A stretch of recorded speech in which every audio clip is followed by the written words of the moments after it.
Good morning, everyone. This is Randy with Snap Judgments, and I have Newt Weston here today with me. We're going to talk a little bit about some draft prospects, and we're also going to open up and touch a little bit on the AJ Brown thing, just because I think Newt has an interesting perspective to kind of bring to a Patriots fan base on that topic. So, Newt, why don't you go ahead and introduce yourself? I know you've been here before, but for those who haven't seen you. Yeah, anyone you know, here for the first time with me, Newt Westen.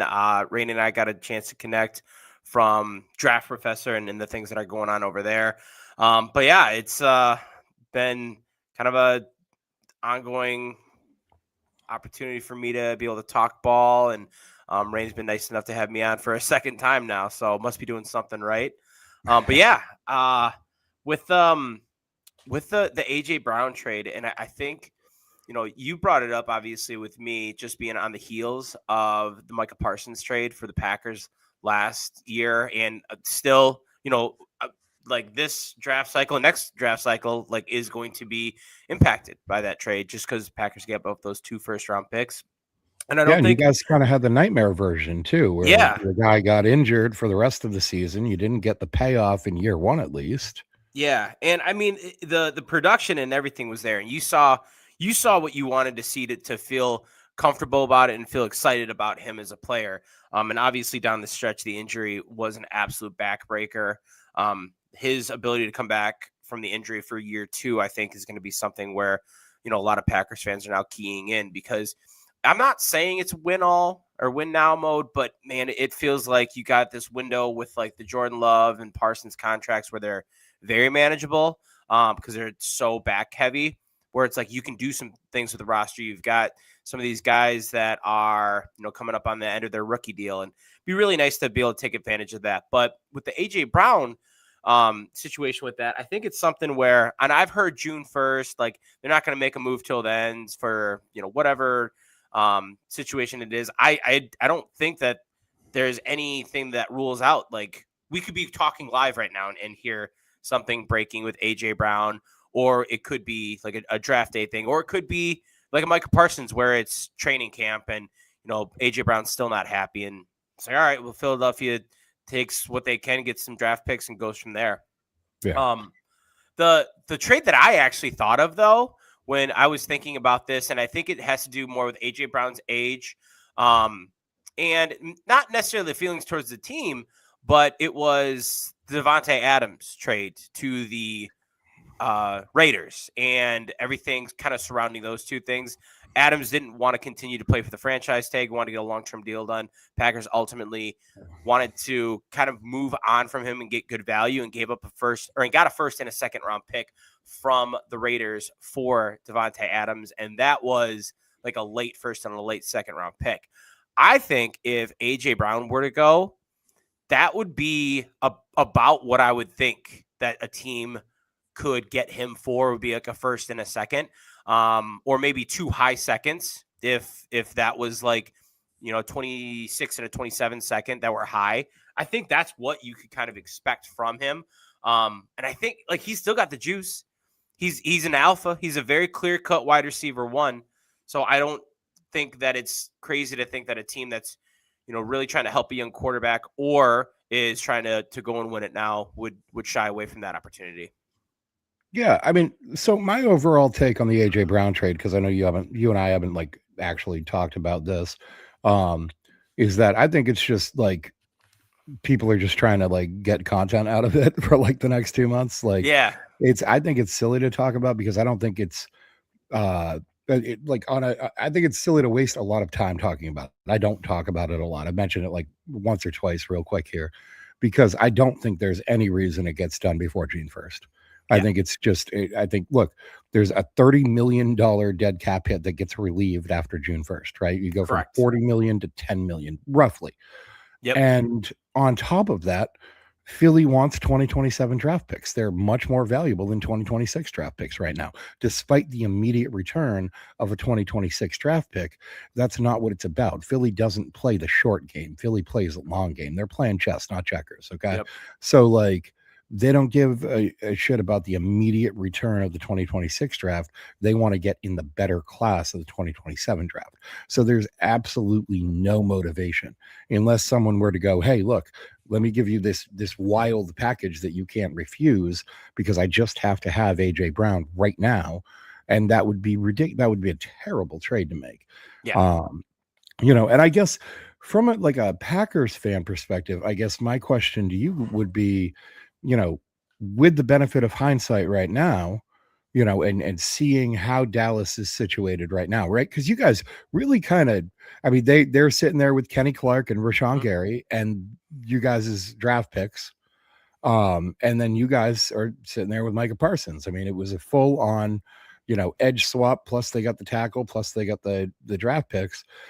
Do you feel good about the position that you guys are sitting in right now versus where you would be otherwise? Yeah, Or absolutely. I we've got because I feel like Dallas probably feels good about it too. I feel like it's one of those trades where like everybody kind of feels like they won, right? I don't see that's the thing is like I'm still on the heels of the fact that Dallas traded a 2027 fourth round pick for Rashawn Gary is bonkers to me because he felt like he was going to be a cap casualty no matter what. So, if you throw it in the big picture, yeah, maybe like it doesn't feel like it's that different, but that was a isolated deal. It's not like it was part of that trade. So, you kind of look now, Gary's on the come down from his Pro Bowl season. Kenny Clark is an old player. And there's gonna be so many Packer fans that just absolutely hate Gutekunst, where they're like, he was gonna shit the picks away anyways for the first round, so why not get rid of him? All in all, I'm sitting here and Packers now have a top 3 defensive player on their roster, and I toss Myles Garrett in there. Obviously, the way that he's played, but I would be hard pressed to find anyone that would like firmly say that, oh, there is another player. I don't give a shit if it's TJ Watt. I don't give a shit if it's Max Crosby. I will take Micah Parsons where he is at all day, every day.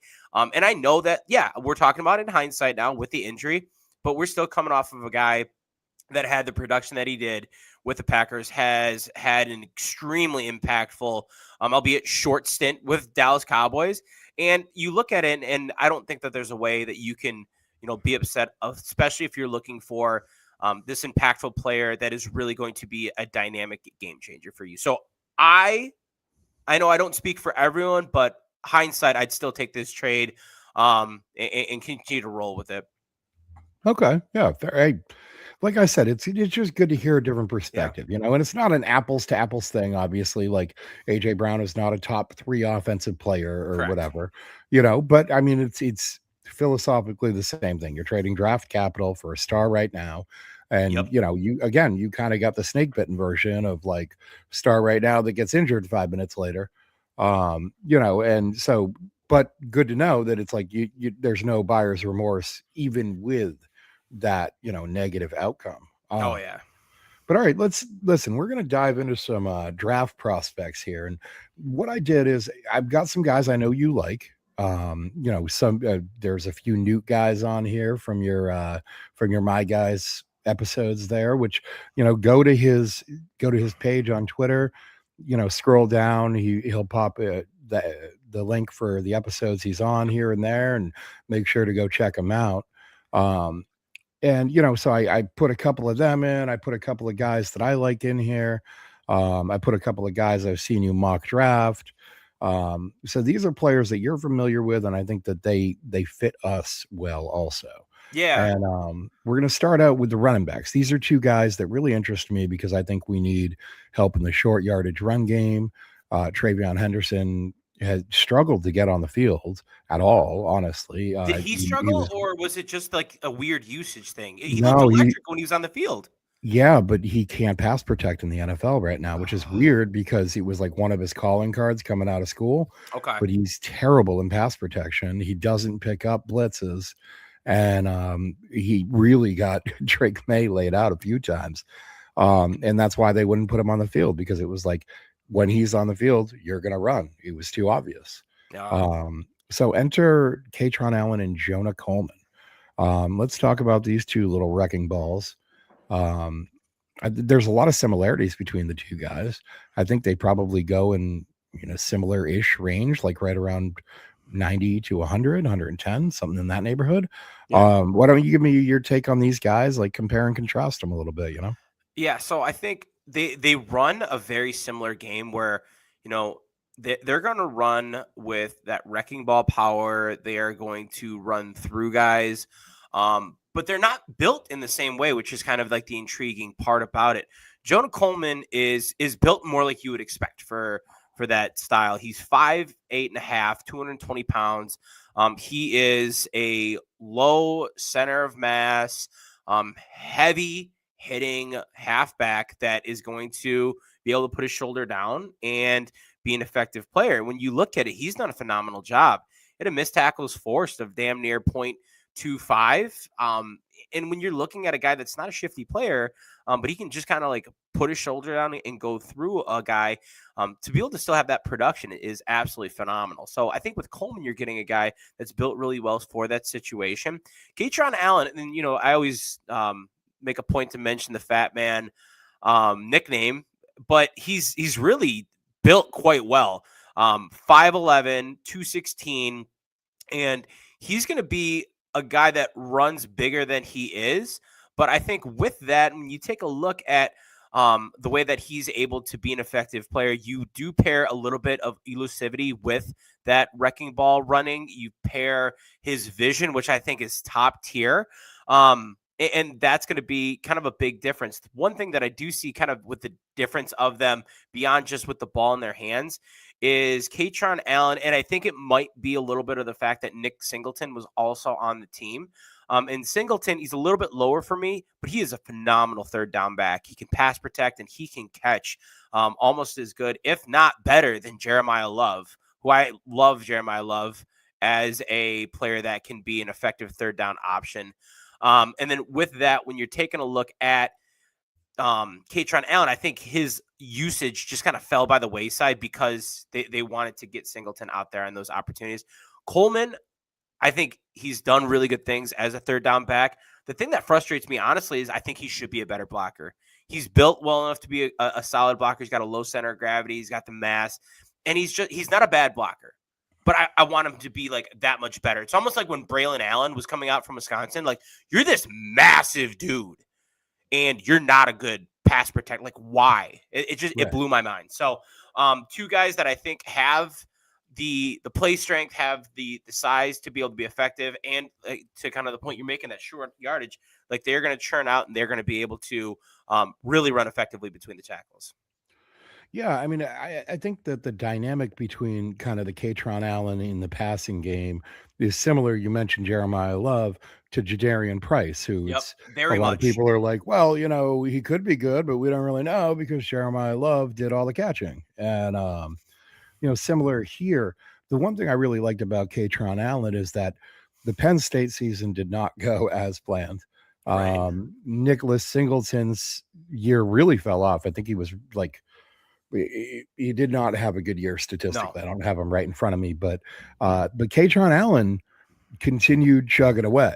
He averaged like 6 yards a carry, I think 6.2 yards a carry, over 1,300 rushing yards, Yep.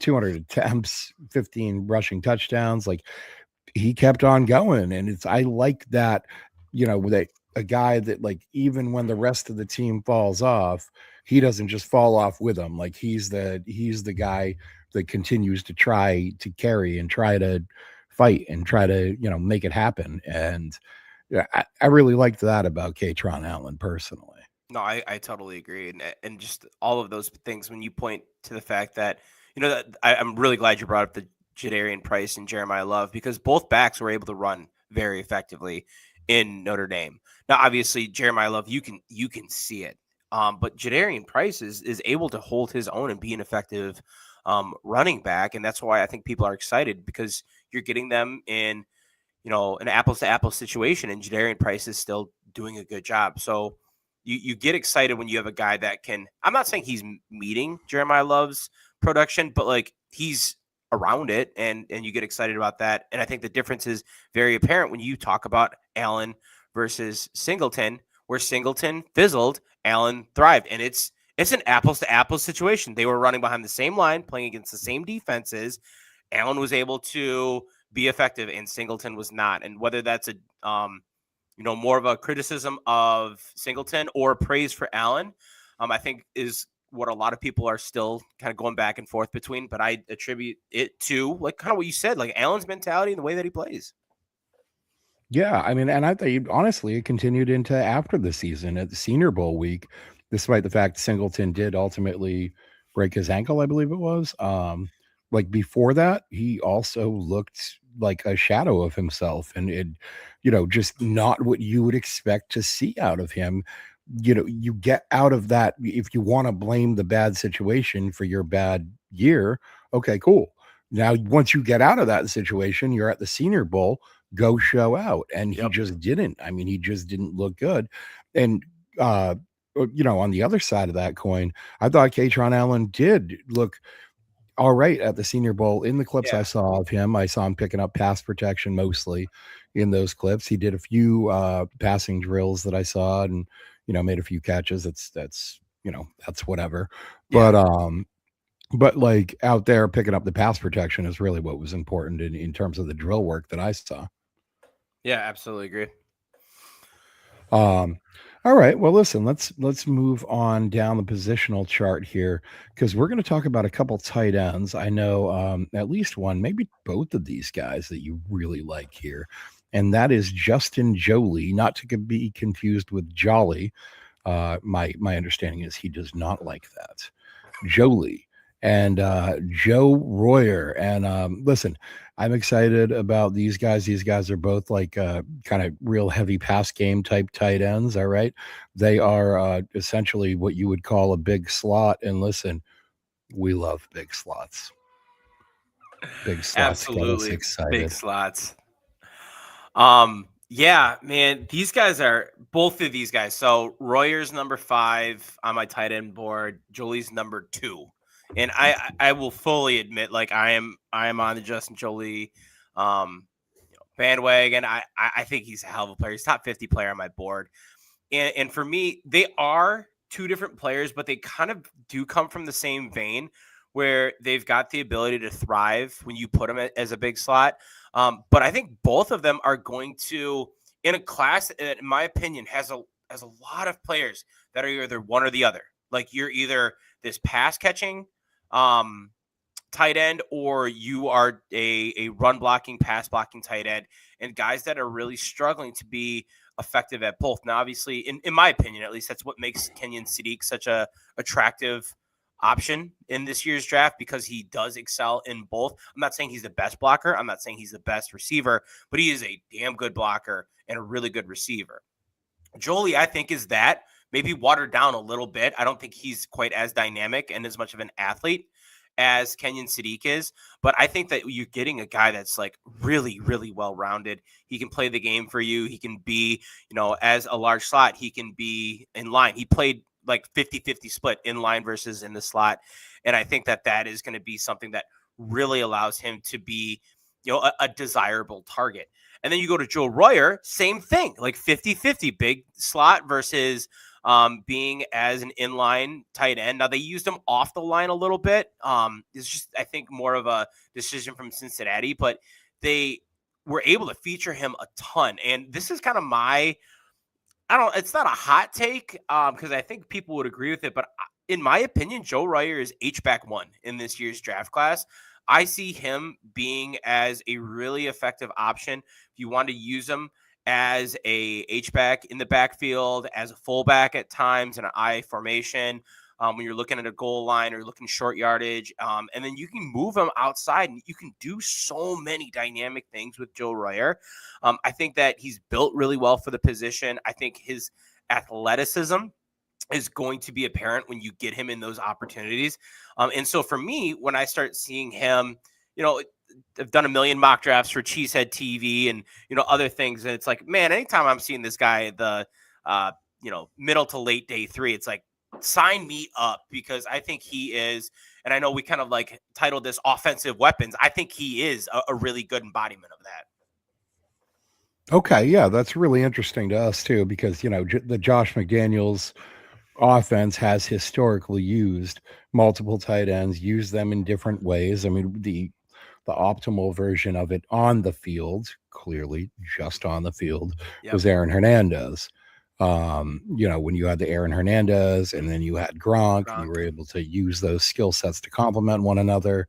So that sounds like the sort of player that McDaniels could definitely be interested in adding to the tight end group here in New England. So Yeah. definitely a guy that I'll be keeping my eye on and watching a little bit more tape on. All right. Well, listen, we've got 4 offensive line prospects, and I think these guys all kind of fit something that we could potentially be looking for, going in a range that, we could potentially get them. We've got 4 6th-round draft picks. We've got 2 4th-round draft picks. I think a lot of these guys are going to be gettable in those range. Like 3 out of 4 of these guys probably going to be gettable in that 4 to 6 round range. Oh yeah. So I guess let's go left to right here on this picture, and tell me what you can about Billy Sherrouth, the left guard from Notre Dame.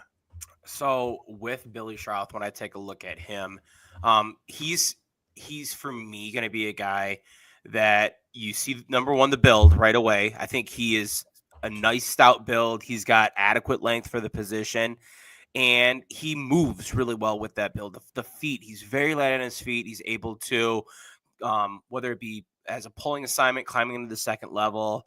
He does a really good job of moving in that space. I think when you take a look at his anchor, he plays with really good play strength. Notre Dame played a lot of zone blocking scheme, inside zone blocking, and for the pass pro, and I like that in the sense that I think that quick footed nature of him is able to thrive. I never got a chance to see this guy go out there and just like kill a guy. And I kind of wanted that because I think that he's got the build and he's got the play strength to do it. But I never was able to see him really unleash himself. The blocking scheme for them that I really didn't like him in the most was um, runs to the right. There's a lot of down blocking opportunities for him, and he really seemed to struggle to move laterally. Like he's got these great feet and he moves well in the space, but it was just something about that lateral movement I didn't think he was very effective in. And I think that there's also some elements with his arms where like I want him to be able to extend more and to really control the line. And I think he's got the ability to do that because I see, like I said, almost 33-inch arms for an interior guy. I like that. I've seen the footwork, and I think the pieces are there. I don't quite see it all there yet. So like he's like an early day 3 guy for me, but definitely someone that's intriguing when you look at the measurables and you also see, once again, him playing in a high level system, him playing against solid competition. Got a chance to see him against Texas A&M with Albert Regis and Tyler Onyedim, both. Where they're giving him hell and then he's holding his own against them. So I really do like him in there. I think he still has some to develop, but I think that there's a really intriguing prospect there. Yeah, we had talked about him here last week. We had Jimmy Liao, MD, on Oh yeah, I saw that um, one. on the show on Yep. Wednesday. Yeah, so we did some little medical evaluations, and I know that Shroud had a broken ankle at the end of the year last year, and he wasn't able to finish out the year, I think. So I wonder, given his particular strengths of the quick feet, like how much that's going to be an issue when he comes back. So I think it obviously impacts his draft stock. He's probably available pretty late in the draft. Again, we've got 4 6th and a 7th round pick here if we make all our picks. So I think guys like this are great targets real late in the draft where it's, hey, if they come back and you coach them up a little bit, they could definitely be starters along the offensive line someday. Yeah. Now this I next I guy you completely put me on to. I couldn't even find any pictures other than this one of him on the internet. So tell us about Caden Barrett. Yeah, so Caden Barrett is a guy that I got eyes on really easy, really early on the season. So Barnett is a redshirt senior out of Wyoming. had played really well last year. One of the games that I got a chance to see him against was Air Force. He was playing tackle in that game, and then watched him really early against Colorado this year. And I'm still going to go back and watch one more from him. But he's a guy that, like, I think it's partly because he's playing for Wyoming. And you don't see necessarily with that Mountain West the highest levels of competition. So it's always tough for those group of 5 players to crack maybe the larger scene. But I think that quietly he's had a very, very solid final year of college football. The frame for the position is really good, plus 33-inch arms, very similar to Shrouth and the other measurables. The movement skills, once again, you're going to see a theme here where if you can move as an offensive lineman and you have that adequate play strength, like, I will take that time and time again. So with Barnett, I think that he's got the frame, he's got the movement skills, and then he finally has that play strength that I want to see from an interior offensive lineman. I've listened to one of my favorite guys, Kyle Long, even though he's a Bear. Love hearing his takes on, playing the position, moving from tackle to guard.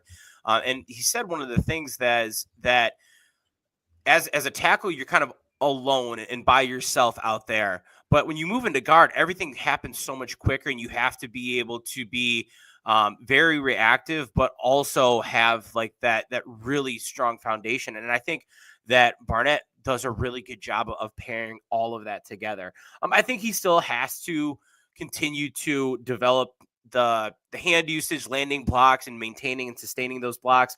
The inconsistencies for me are probably one of the biggest things. And the little concern that he's doing that against group of 5. I every time I look at an FCS guy or a group of 5 guy, I'm like, you better be dominating out there. And with Barnett, I think that's going to be something that drives him to more of a late day 3, and possibly UDFA for the actual draft. Like, I've got him as a top 150 guy. But ultimately I know I am higher because I'm kind of looking more towards that potential of him rather than the inconsistencies that he's had thus far. I think you're muted, Randy. I am 100% muted. No, all I was saying is that makes sense for a guy that you might, again, go after later in the, day 3 and try and chase that potential. So Absolutely. Caleb Tiernan, he's a guy, he's built weird. He's a little bit like a fire hydrant, just a really tall one. I actually found this rare picture of him standing next to a fan. That is actually Caleb Tiernan, I swear. Oh my God, that is so dirty but so accurate. 6'7", he's got the little short alligator arms. And it's just a weird build. It makes it hard to picture moving him inside to guard, just because you have a tough time with those really tall guys, not only standing up in front of the quarterback, which is what a lot of people think, but getting down low enough in their stance to be able to kind of generate that sort of leverage against defensive tackles and so forth. So what do you think about Caleb Tiernan? Do you think I almost think, I worry anyway, that he's kind of like, they say tweener a lot on defense when you're talking about like edge players. And like, sometimes you mean a guy who can do a lot of different things, and sometimes you mean a guy who there really isn't a spot for. And I think Caleb Tiernan's almost one of those rare offensive line tweeners where it's like, I just don't know if you can do the tackle thing, and I just don't know if you can do the guard thing. You're good, but I just don't know where I can put you.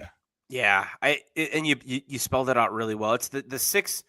If he was 6'6", like, I'd be like, okay, well, that's a much easier conversation to have, because you can then have him more as that 6 offensive lineman early on, try him at tackle. If he doesn't work out there because of the length issues, then kick him in. And when you take a look beyond that, you're looking at a guy that I don't love his, like, that mauler mentality. And so, like, I'm not looking at a guy that I want to slide in. But for me, when I take a look at Tiernan, so he is number 34 on my big board.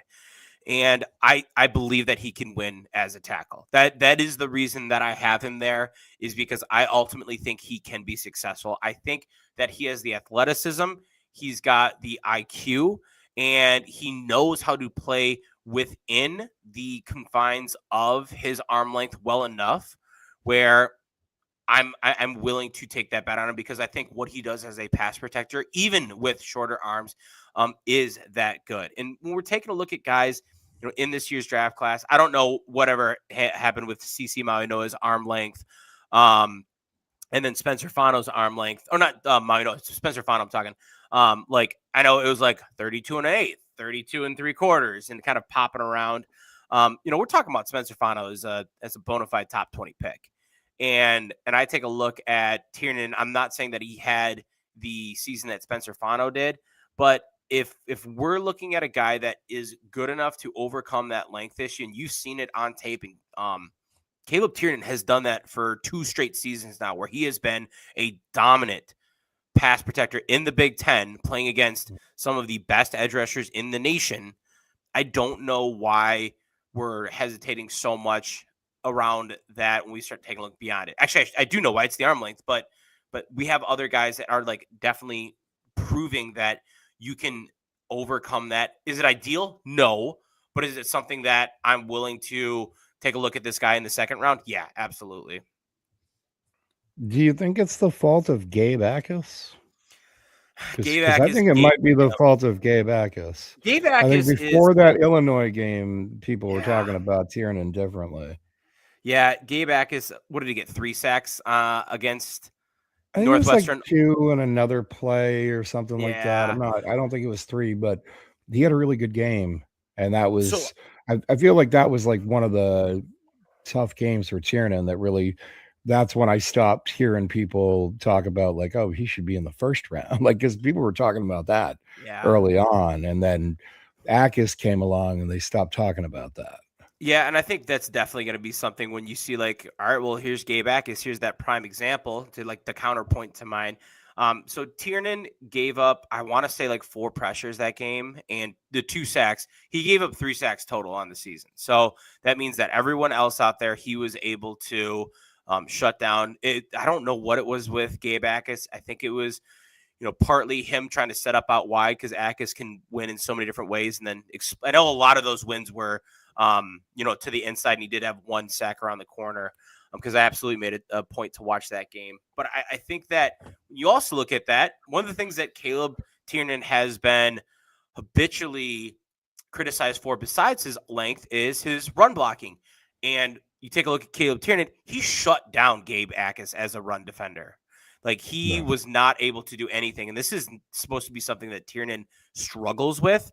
And he absolutely was able to dominate. Now, once again, Gabe Akis is not talked about as a premier run defending edge. I'm not like saying that, but like there was kind of the duality of that. So, yes, I totally agree with you that was a big dent in his draft stock, but I don't think it's a point of failure for me.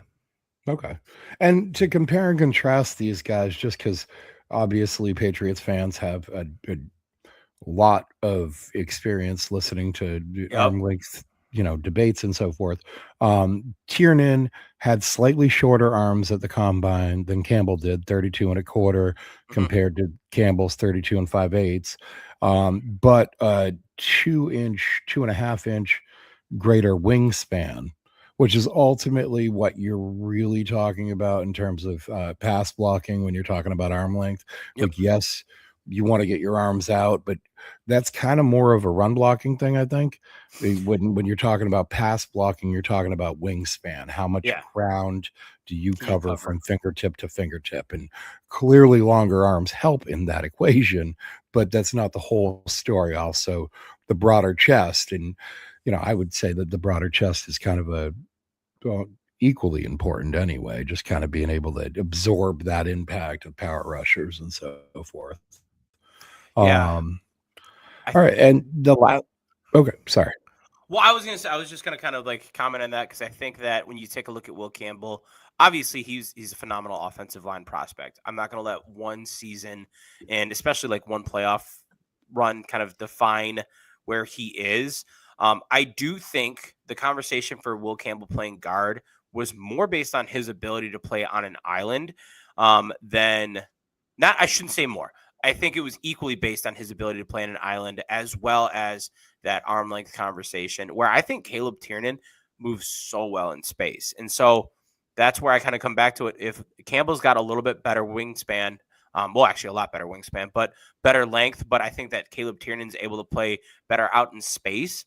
I'm talking about a round difference too, where you're grading these guys like Tiernan as an early second versus a top 10 pick.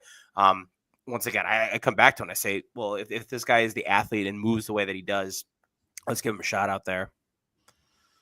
Yeah. I mean, I don't think that, well, I think that like Campbell was a much better run blocker also, and much better, like not better, but like attitude in terms of like, I want to finish you into the ground. I want to bury you sort of attitude along the offensive line.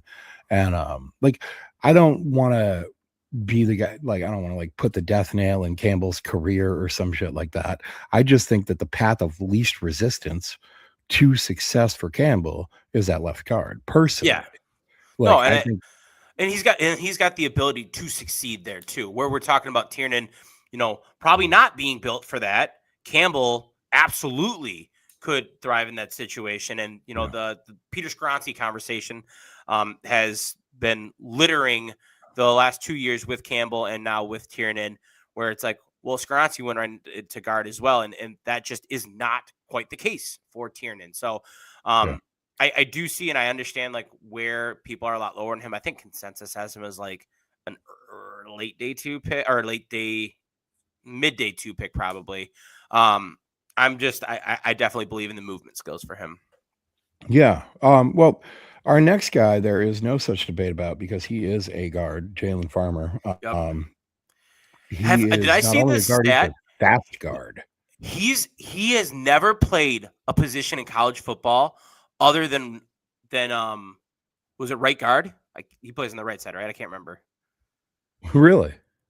So I looked because I always go to one of the first things I do is like, hey, how many stats do you have playing a variety of positions? I think, and usually you're gonna get guys that a lot of times they'll early in their career they'll be kind of popping around in a couple different spots, and then even some guys that are like tackles, they'll get like inline tight end reps just because they go to a heavy set and they want to have them out wide.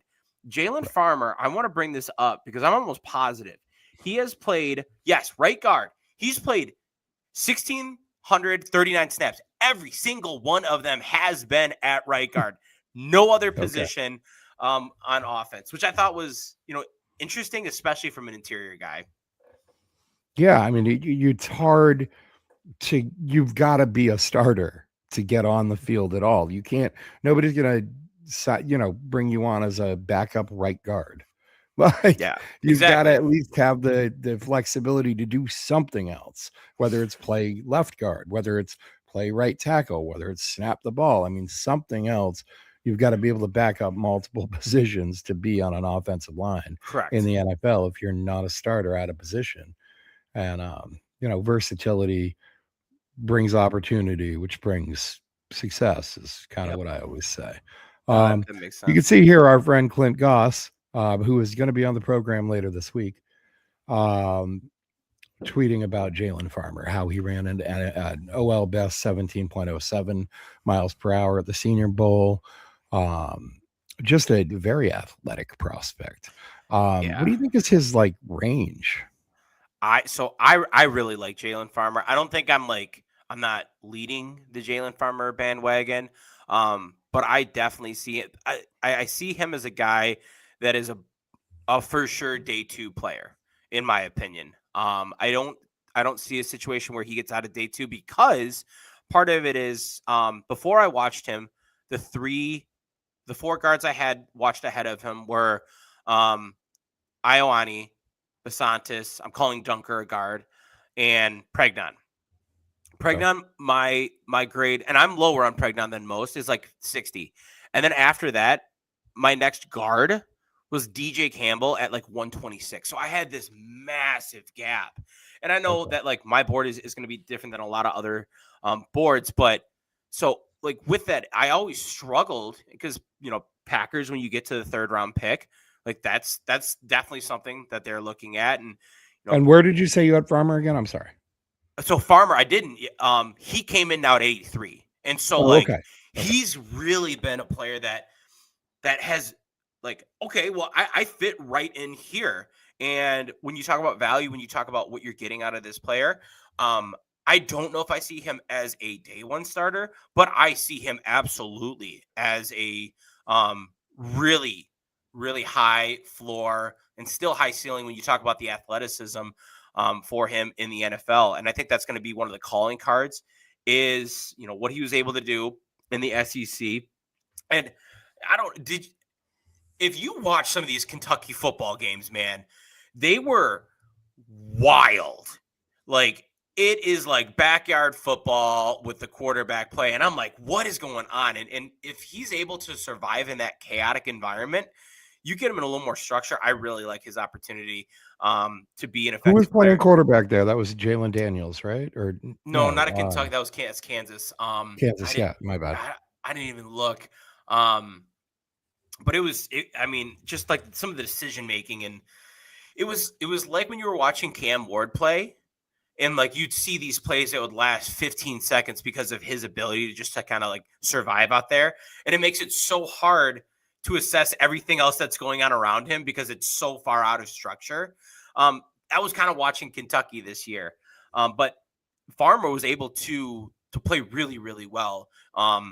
Even in some of those chaotic environments, you take a look at the measurables, you take a look at the Zach athleticism. Calzado was his name. Yeah. So it just, I really, really like him. I think that he's going to be a solid interior offensive lineman. Okay. Yeah. No, I mean, he sounds promising. And look, that's about the range. Like we're looking at, in New England here for not necessarily a guy who needs to start on day one. Like we expect Right. Elijah Vera Tucker to at least remain healthy throughout the preseason. Okay. That's a pretty big ask for Hopefully. AVT. I love AVT, Yeah. and I'm so sickened with his career because of injuries. But man, it's been Yeah. something. Well, look, we've got Ben Brown. Okay. Yep. He's a solid backup. We just signed him to a little extension. He could play left guard, he can play center. He's certainly not going to be worse than Jared Wilson was last year. Okay. I could line up there and not be worse than Jared Wilson was last year. So it's definitely not going to be a downgrade. But we're looking for a backup guard at some point, maybe, again, rounds 4 through 6. So I think some of these guys are guys we've got to keep an eye on. And if a guy like Jalen Farmer falls to like 125, jump on that. That's the Jump thing, on man. If he's there in day 3, that's a steal in my opinion. Yeah, yeah. And I mean, for us, we have the opportunity. Like we have Mike Onwenu, who's very good. He is very good. And when the push comes to shove, he is usually doing most of the pushing and the shoving. But he's also coming to camp the past few years, a little bit overweight to the point where he's got a couple people worried here and there. Yeah. And he's a big contract hit for a guard that's you really got to be bringing your A game every day. Correct. So let's get over to the defensive side of the football real quick here. And I know you like this guy, Aaron Graves. I am not that knowledgeable about Aaron Graves. So let's change that today, right here. Professor Newt is going to teach us about Aaron Graves. What's up with Aaron Graves? So Aaron Graves is exactly what you want from an Iowa football player. He is a tough as nails player when it comes to just existing and thriving in the trenches. He works his ass off, and he's smart as can be when it comes to understanding the game and how he can win it and what his ability is going to be. So the motor is something that's apparent. And it might be a little bit of a Iowa Hawkeye system thing where, number one, it's kind of the expectation, but number two, these guys stay pretty fresh because they do rotate regularly. But he is tenacious in his pass rush. You talk about a guy where at a position for a defensive interior, one of my biggest criticisms for players is that when their first move doesn't work, it's done. They're just kind of like out there, maybe trying to like make a step around. And that's when you see the cream typically rising to the top are the guys that have that counter, and they have the ability to kind of reset and go from there. And I think Aaron Graves does. He is never going to call up play quits on his own. It's the whistle that is going to end it for him. Really well-rounded in pass rush. You take a look at it, what he's able to do as both like a speed guy, as a sub 300-pound player. You need that element to your game, and he does that really well. He's got a nice bull rush to him as well. The athleticism, where he can challenge a slower interior offensive lineman, is apparent, where that first step, he's going to put guys on their heels, and that's going to be oftentimes how he wins, whether it is then with the bull rush, with them off balance, or it is the change of direction. The final closing speed for him is excellent. And so for me, he is clearly one of the top 5 best pass rushing interior defensive linemen in this year's draft class. One of the things I always look at is, what's your pass rush win rate on a true passing down? So like when it's going to be a pass, almost 25%, which is like, that's edge numbers right there. Not like Bailey and everyone are, they exist in 30s, 40s. But 25% from an interior defensive lineman. Put it this way: Peter Woods, 16, Kristen Miller, 17, Lee Hunter, 17, Dominique Orange, 17. Just trying to find like someone else on my list that's even at 20%. And I know that there are guys out there. Caleb Proctor, Southeastern Louisiana, FCS football, Caleb Proctor. And I'm not taking anything away from Caleb Proctor. He had a hell of a season and dominated. But he was still playing accountants, right? He's exactly, that's the thing, is like people give Caleb Proctor, and he's built really well. And I'm not, once again, taking anything away from Caleb Proctor, but man, Aaron Graves is doing this in the Big Ten, and he is just absolutely dominating. And it's for me, I'm baffled. I know I'm going to be higher than everyone else on him, but he's a top 75 player on my big board, and he doesn't even crack most like top 200 boards. And for me, it drives me nuts. And the biggest gripe against him is going to be his run defense. It's going to be the arm length. When you take a look at now, what are his measurables? Because I don't look at that monster in the picture and think undersized. So for a 3-tech, the size is solid. 6'4.5", 298. So he can be small. Yeah, he can be an effective 3-tech. 30 and 3/4-inch arms. That's going to be a gripe for him. And so when you take a look, you got a guy that anytime you're under 300 pounds, you kind of get pushed to that 3-tech role, and you kind of have that, like, this is where you're going to have to be able to thrive. Where like you get to like not a Dominique Orange is a bad example, Daryl Jackson Jr., and it's like, okay, now you can kind of move around a little bit, and you can play and wear a lot of hats on the field. Peter Woods is another example of that, where I know he came in at like right around 300. He was like probably playing around like 305, 310. And I think that he, is able to move around a fair bit. But Aaron Graves is definitely going to be sub 300. He's going to have shorter arms. And his ability to not play against the run, yes, that is going to be something that ultimately probably drives his stock down. But man, what he has for just the ability to succeed as a pass rusher is incredible to me. Okay, now like compare and contrast him to Grayson Halton, because Grayson Halton also, definitely, I've definitely heard the word undersized attached to Grayson Halton. Again, it's hard to tell from the picture. He doesn't look undersized, but he does look smaller than the guy he's standing next to. So there's that. What are his measurements and what does he project as? So 6'2.5", 293, 31 and a quarter. So, we're talking about Graves and Halton. They're not far off from one another in terms of their size. Halton's a little bit longer, but he's also a little bit lighter. And when you take a look at what Halton does, this is the biggest thing. Why Halton has been one of the biggest risers throughout this entire pre-draft process. And it's what he was able to do with his time at Oklahoma in the second half of the season. He was a rotational player to start the year. he got an opportunity to come on and be an effective third down pass rusher. And with that, once he was put into more of a starting role, he really rounded out and showed that he was an effective and dominant player on the defensive line on all three downs. Now, I think that Grayson Halton is not quite as effective as a pass rusher as Aaron Graves, but ultimately they are very similarly graded for me, where I have Graves is 72 overall and Halton is 76 overall. So I see, them both in a very similar light. If you want a pass rushing 3-tech, then either one of them in that third round, I think it is a great option. Aaron Graves is now being talked about as like a 6th or 7th rounder, while Grayson Halton, I just saw him up for like some 2nd round mocks. And like, they're just kind of two guys that I see very similar, but moving in very different directions. Okay. And I mean, obviously, the competition level at Oklahoma also not a question. Like Right, they're exactly. playing real Yeah, they're guys. So Alabama twice, like SEC football. They're playing dudes. yeah. All right. Well, listen, this next grouping contains a player that we've already talked a little bit about, Gabe Backus, because he, kind of ruined Caleb Tiernan's day for a while there. Yeah, he So,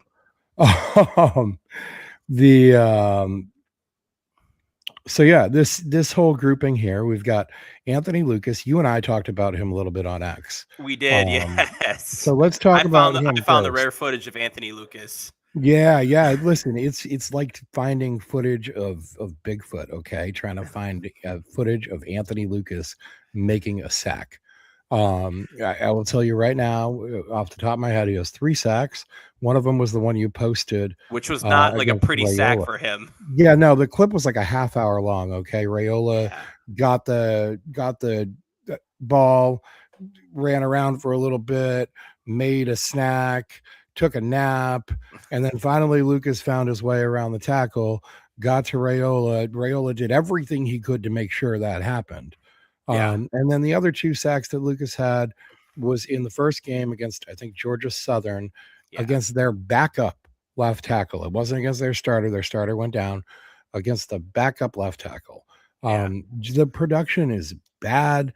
There's a clip out there, and I mean out there like on my computer. I just don't feel like loading it in, of Anthony Lucas just getting fucking ragdolled by Jamari Johnson, who Yep. is a tight end, who is a sophomore tight end. And I mean, he was just handling Lucas. So I'm out on Lucas. I'm not a big fan. Like, definitely day 3, if you're Yeah. even gonna bother. Am I wrong or He's the lowest guy of all. So I would say that like Lucas and Barham for me are day 3 guys. Barham's a little unique because he's more of like a outside linebacker. And I know a lot of guys even see him as like potentially a linebacker. I have him as an edge, but Lucas is the lowest of the 4 of these guys. Everything is there. And it's just like one of those conversations where you haven't, you're like, it's there, but it's not actually there where it's on the field and it's production. And it's been his career. He came from Texas A&M and then has been at USC for the last 3 seasons and really has struggled to be an impactful player. I think that you see him and you understand why people get excited about him. The build to start with is phenomenal. 6'5", 260, 33-inch plus arms. He moves really well. He's quick off the snap. The athleticism is great. I think he even uses his hands really well in defense to stack and shed. The problem is he just doesn't have the understanding or the execution for like winning then with that athleticism. Where one of my biggest gripes about Derek Moore heading into the season was that like this dude's an athlete and he can beat guys just by being a better athlete than him, but I need him to do more. And Moore has taken that step forward. Where I probably had, truth be told, Derek Moore and Anthony Lucas around the same spot at the beginning of the season. And now Derek Moore, I'm talking about as he's a top 30 guy on my big board. And Anthony Lucas is probably a mid-day 3 guy because while he's got those pieces, has not put them together. And as we kind of talked about, just continued to struggle to be an impact. Now, with that said, if I'm looking and it's the 5th-round pick, the 6th-round pick, and I want to get a guy in to like develop. He's going to be one of your best options when it comes to, someone that's got that upside. Like, are you looking for a floor? Because I don't think Anthony Lucas is that for you. I wouldn't be drafting him if I need someone that has to come in and be an impactful player early on. But if I have the ability to have, 3 or 4 edges ahead of him and really let this guy in my system learn and grow, that's the opportunity where I'm like, I'm still willing to take a shot on him, but it's definitely not as a top 125 player. Yeah, I mean, Lucas really interested me because it's like he was dropping weight coming out, obviously, because he was Yeah. I don't know, maybe it was a He typical was listed at like college 280. thing where they list the guy at whatever weight they feel like, right? But he showed up at the combine at like 256, I think it was. Yeah. And oh no, this says 267. I thought it was smaller. I thought it was like 259. But 267 might have been what he point was being, listed at. yeah, but point being is he didn't work out at the combine, Yeah. and he didn't work out at his pro day. I don't know if there's an injury that, he's not, it's kind of not been disclosed to reporters or whatever, or if there's just he's worried about his performance or whatever. He also, I mean, he seems to me like, it's you're talking, I was thinking of, the phrase like greater than the sum of its parts. Anthony Yeah. Lucas is like the opposite of that. He's like lesser than the sum of his parts. It's That's like, unfortunate, but very accurate. whereas like Jay Sean Barham, and I do think that they probably end up going in the same range, probably that Yeah. 4th round, 100 to 125 ish range. And I just feel better about Jay Sean Barham. I like Barham's linebacker background. I feel like his vision and his awareness. I really liked that too. I was watching a game, the game I was watching with Moore and Barham, because it's easy to watch the two of them together because they play on like the same shift, right? Yep. It's like a hockey line shift, and the edges come in and out. Michigan and Moore and Barham they come in on the same shift. Yep. And I was watching them, and I mean, they were dominating Maryland's offensive line most of that game. Like, it was rough for Maryland's offensive line. And despite that, I had one play, and I again, I'm not uploading the video because it takes a long time on the site, but the but where Barham has the quarterback like dead to rights, and he pulls back because he sees the running back like coming through the center into an out route. He sees that it's going to be a draw play. That's the whole point. And it's like, it's those linebacker instincts, I think, Yep. where and that vision of like keeping an eye on everything going on, not just that quarterback, because he can get to the quarterback a little bit. He had 4 sacks, but the vision and the restraint to be able to pull up and go, no, I got to cover that dude in the flat. Now, he didn't make a play on the ball. He didn't intercept. They didn't complete the pass. So, his presence out there made the play happen. He read it correctly and stuff, but I just really liked that restraint, and that particular play just stood out to me. Yeah. I like that versatility. I feel like some prospects it's really highlighted, and then other dudes like this, it's almost glossed over. Like, people don't really realize that they are those linebacker to edge, transitionary players that we talk about so often with the Abdul Carters of the world, or this year the Arvell Reeses of the world. Yeah. No, and I totally agree with you. And I think that when you take a look at it, Barham also, the one downside about him might be the fact that he is a little bit more locked into that. If you want him as an edge, you're going to get him as a 3-4 outside linebacker. He's not going to be playing with his hand in the dirt. And then it might be to the point you're making about him being a stellar linebacker, which I view as a plus. Because then, like, hey, exactly like Arvell Reese, where I'm really glad that you made that comparison. Like, you've got this guy that can move around and he can be effective. But the one thing that Barham's not going to be able to do is he's not going to be able to put his hand in the dirt. That's not the player that he is. And so if you're going to have him as a edge rushing player, it's going to be as a guy that's coming off of the end. And I was just pulling this up because I couldn't quite remember how I had it, but little insight to the Cheesehead TV draft guide that I write for. I did defensive ends. I've got, and this is from a Packer perspective, I've got Lucas one spot ahead of Barham, actually. And the reason being because Okay. Lucas is going to hit their measurables, their thresholds for what they want to see. They want guys that are bigger and athletic. But Yeah. even Barham, and this is, once again, he's 6'3.5", 240 pounds. Like for an edge rusher, that's fucking tiny. Yeah. And he's still able to be extremely effective. And But while, like, about yes, the isn't that like about the same size as Arvell Reese, by the way?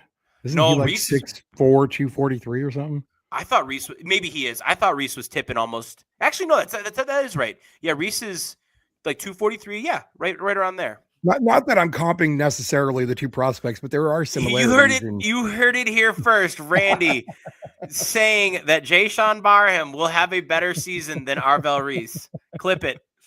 But Yeah. no, and once again, it kind of goes to the comparison that you're making between the two for what position they're ultimately, or what role in a field they're ultimately going to be able to fulfill. Yeah, yeah. And I think it's funny this graphic kind of, or this grouping kind of worked out this way because Lucas and Barham roughly the same range. Moore and Akis, I think, also about the same range. And you mentioned playing with your hand on the ground. Like I'm pretty sure I saw Moore lined up at almost like a three tech type of defensive tackle a few times in that Maryland game where he was like lined up over the guard with his hand on the ground. And it's like, okay, this is a guy who brings the size, who brings the power to be able to do that. And you see him hit tackles and just drive them back. And I think Akis again, he's another guy. Now I didn't see him lined up like I watched the Northwestern game and a couple others. I didn't see him lined up like inside in the same way that I saw Moore lined up inside at times. But Akis definitely puts his hand on the ground at times.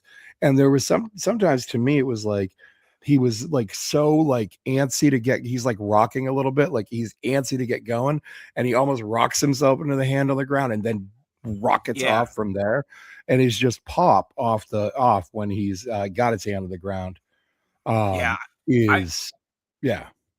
I love both those guys, and I'm glad that you picked both of them for us to talk about because I am higher on Moore, but I think consensus has them like, I mean, just so close together. They play a very similar brand, and I think that it's those little differences that you're talking about, right? Where it's like, hey, how is one going to explode from that 3-point stance versus how is another going to be able to thrive and be an effective player? So I fully expect Moore and Akis to be, I shouldn't say that, to be top 64. I fully expect Moore and Akis to be top 64. I was going to say top 50, but there's obviously situations where, they're not. I think that there's a really similar conversation. If you wanted to expand this and throw Zion Young in there, throw Malachi Lawrence. I know we talked about Young last time too, but it's these guys that are, they are true edge presences and they can really do some disruptive things. They're not like this dominant player quite yet, where you still have a little bit of mystery on them.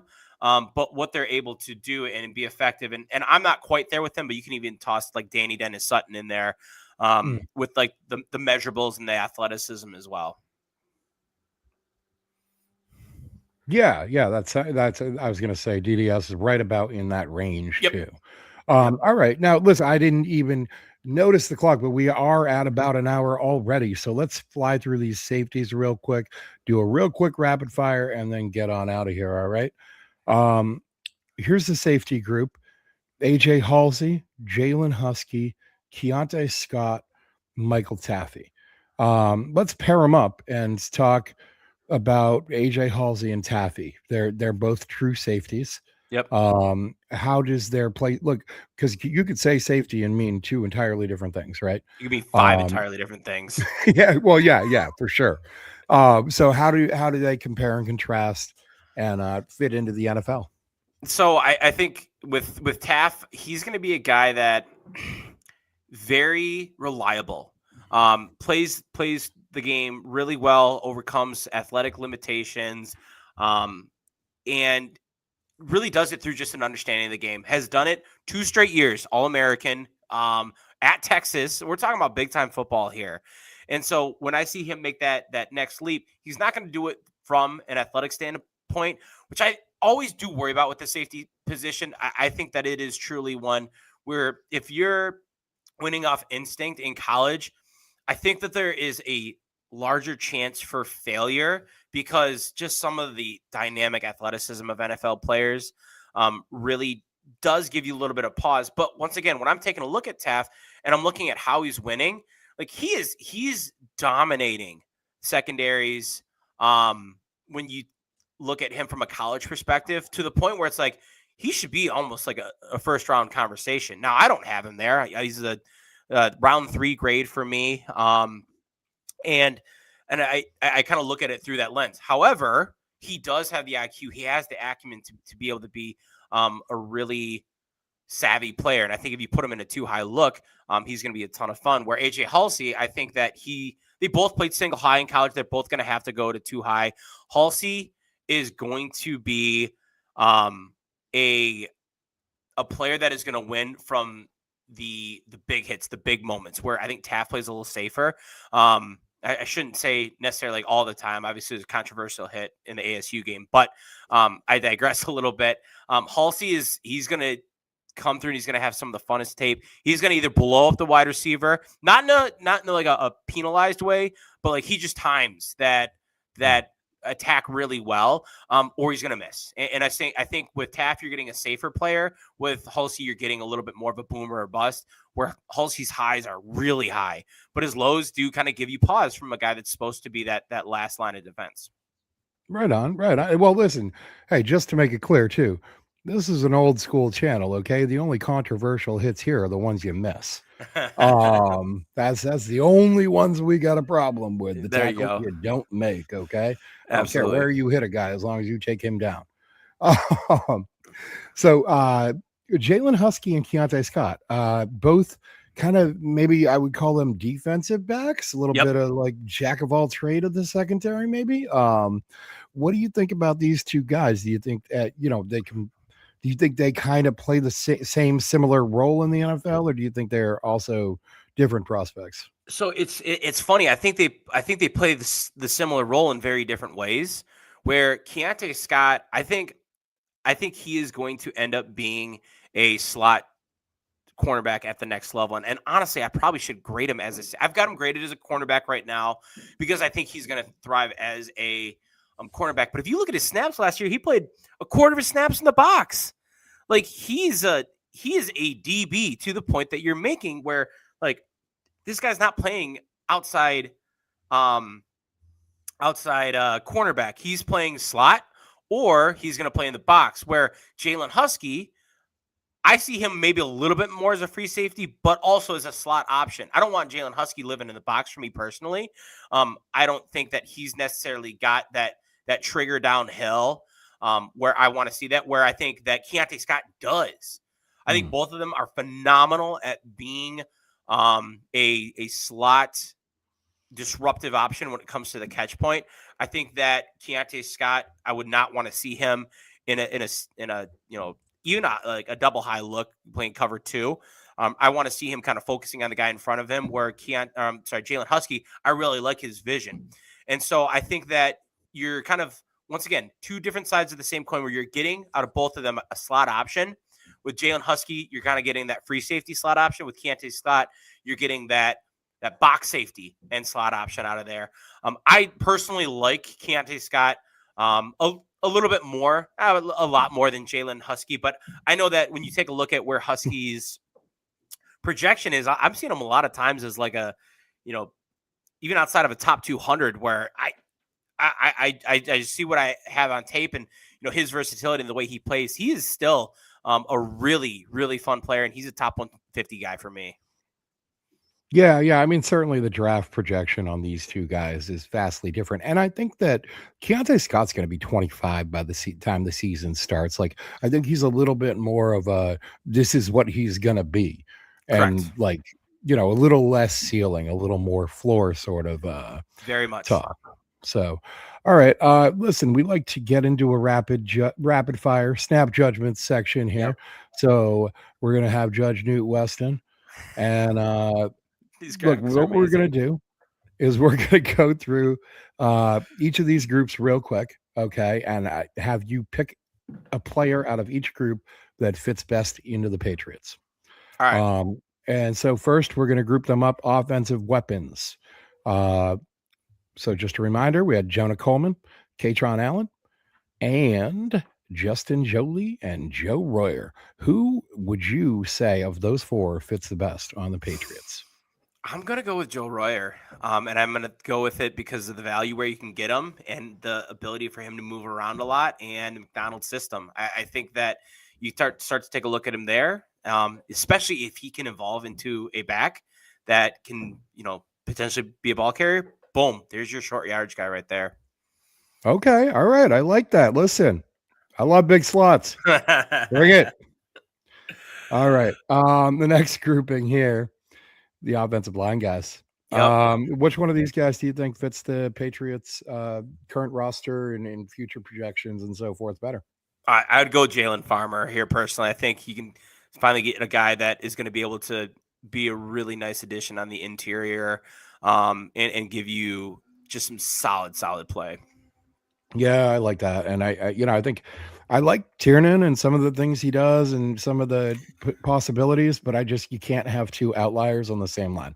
I That would agree. be, it's just, yeah, Yep. not a good policy.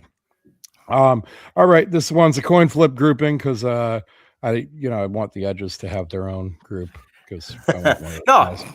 mad respect. I'm gonna go with my boy Aaron Graves. Once again, if it is like where consensus is, and you're getting this guy in the 7th round, you are getting a guy that I think is almost as effective as Grayson Halton. Better in pass pro, not as good in run defense, but at a massive discounted rate. So I'm going Aaron Graves. I dig it, man. And when you were talking, it was like I was just I kept thinking like the most overused phrase in New England this time of year right now is Vrabel guy, but that's just what I kept thinking when you were talking about Graves earlier. All right, let's pick out an edge. Which one of these guys do you think fits their scheme the best for what they're looking at? I know, and I'm probably leaning a little bit more towards you with this one, but I think Gabe Akis, for me personally, taking a look at his versatility, the athleticism, the way that he can be disruptive, I would go Gabe Akis here. Yeah, I agree. And I think like just playing through the whistle, the dude is violent. Like, and that's what they talk about all the time up here, violence. Violence in hitting, playing through the whistle, finish, etc. All those things, Gabe Akis to me. All right, which one of these guys? We need a third safety. Okay, we need a guy for Kevin Byard to take under his wing and train up in the ways of playing NFL safety. Which one of these guys do you think would be the best pupil? We're gonna go with Jalen Husky on this one, and I think that this is really nice. When you have a guy that has the ability to play free safety, but also gives you some slot options. Well, I know that that's not a need for the Patriots, but I think that it makes a versatile player later on. I would love to say Keontae Scott personally, because he's probably my favorite guy on this list. But the age, his more slot dominance when you already have that option filled. I just think that if you can get a guy that can play more as a free safety and then flex later in to slot or a dime backer type role, I think that'd be solid. Okay. All right. Yeah. I personally, if I were to pick off this list, I think I might go AJ Halsey. But Okay. listen, Judge Newt has spoken and I am wrong. Okay.